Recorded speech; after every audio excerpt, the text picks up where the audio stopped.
Salut à tous, moi c'est Thomas et aujourd'hui on va parler d'un sujet qui fascine autant qu'il divise. Faut-il être bullish ou bearish en bourse? Est-ce qu'on doit adopter l'attitude d'un bull ou d'un bear? Et pourquoi dans l'univers de la finance on parle d'autant d'animaux? Allez, on plonge tout de suite dans le vif du sujet. Commençons par le commencement. Qu'est-ce que ça veut dire être bullish ou bearish en bourse? Quand on dit qu'un investisseur est bullish, ça signifie qu'il est optimiste. Le bull, taureau en français, est un animal qui attaque avec ses cornes vers le haut, d'où l'idée de mouvement ascendant.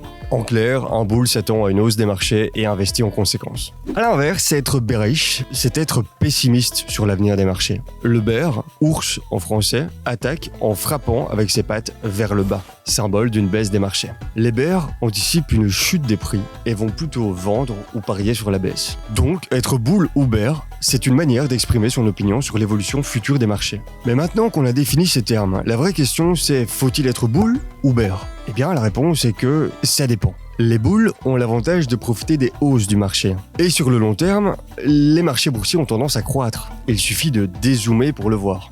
Donc être bullish est souvent la position par défaut des investisseurs. Mais attention, ça peut vite tourner au désastre si on est trop optimiste au mauvais moment, comme en 2008 ou en 2000.